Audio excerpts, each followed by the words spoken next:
Hey everybody, some Gadget Guy here with a cool little piece of pro gear from my friends at Kamerar.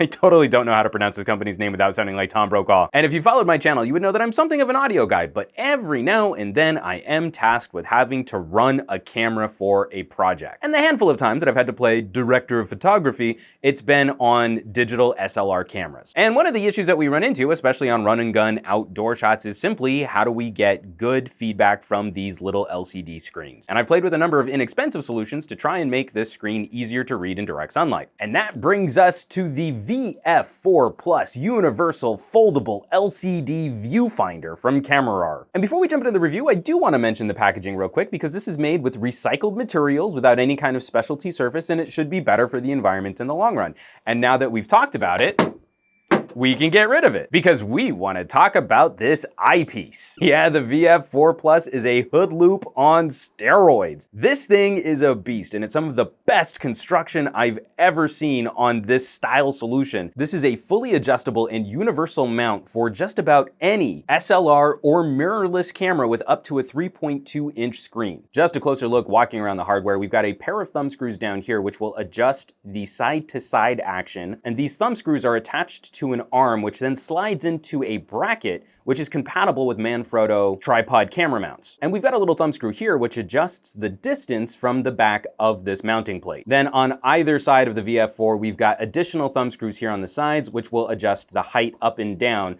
so that we can get this sucker lined right up with our camera's LCD screen. Now, as there is a magnifying lens element in this eyepiece, I'm really happy to see this adjustable shutter. So you can manually open and close the VF4, and this is actually kind of handy if you're doing a daytime shoot. Little lens elements like this, you've really got to watch out for because you'll never suspect that moment where you'll line it up just right and the sun will catch this eyepiece and then it'll start cooking your LCD screen. When not in use, you can just shut this thing tight, and then everything is nice and protected from the sun. And I feel this is important to mention. It's such a little thing, but I did play with one hood loop that couldn't do this, and that this rubber eye cover can pop off and then be flipped around depending on what eye you're dominant with. So I'm actually right-handed, but I'm left eye dominant. I am very much like Lisa Left Eye Lopez. We get confused for each other all the time. But no, this is really handy because it means I don't have to try and shoot out of my right eye just because I want to use a hood loop to do some outdoor shooting. And lastly, on the bottom of the VF4, we have this little locking clip here, which will pop open the eyepiece and will help expose your screen. So this is really handy if you're shooting on a camera that utilizes some kind of touch screen. You can still get to the controls on your touch screen. You don't have to worry about fully removing the hood loop every single time you wanna control some aspect on your camera. You just flip this puppy up, you make your adjustments, and then when you're ready to shoot again, you lock it back in place. So I've already gone through making my adjustments for the height of the VF4, the distance from the back plate on the VF4, and also the side-to-side action on the VF4. So I'm gonna go ahead and attach this to my Canon 7D, just so you can see what this is gonna look like when it's all put together.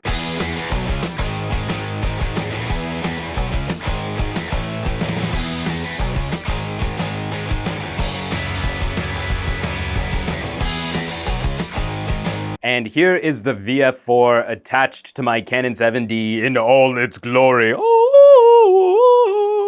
This thing is an absolute monster. It's built like a tank. It attaches securely and firmly to my camera. I still have access to camera threads down here if I want to attach a different type of tripod or slide it into some kind of bracketing system. And it does a wonderful job of magnifying the view I see off of my LCD screen. Also handy, the way that you can make adjustments means that I don't have to do things like remove the protective cover that I've got on my LCD. I use a little armor system back here, which actually prevents me from using some of the cheaper hood loops that I've played with in the past that have their own sort of adhesive or magnetic system that attaches to that back screen. So not only is this experience insanely customizable for just about any camera out on the market today, it's also pretty durable. The only plastic pieces are going to be in this main body right here, this plastic shell, which also houses the diopter for magnifying the view off of your screen. If I have a complaint with the VF4, and this is a minor one, it's with this little clip down here at the bottom, which opens up access to your screen. The clip lines up really well with this back bracket, so it can be sometimes a little difficult to wedge a finger underneath to get to that clip and then pop this back open, especially when it's mounted on a tripod or when you have your camera on some kind of railing system. If you need to regularly get under there to click this open and make adjustments on the screen, that can be a little tricky. But gadget guy, what if my camera uses a really bulky bottom external battery pack? These rails don't look like they'll be tall enough to adjust the height of the VF4 to match my screen. Fret not, good fellow, they do actually make a taller rail system for that specific issue too. I think it's gonna run you around $30. You just replace this bottom bracket system, then you get much taller rails for those of you who use cameras like the 1D or battery packs on cameras like the 7D and 5D. Now, with all of the extra bulk that the VF4 adds to the back of the camera, you might be wondering, what is it about this type of LCD viewfinder do people find appealing? For me, it comes down to two issues. When I'm shooting stills, for example, I like taking my cue off of the eyepiece, especially for composition. I like that effect of having the light travel directly through the lens into my eye off of a mirror inside my camera. But when I switch to some kind of live view, be it for photos or video,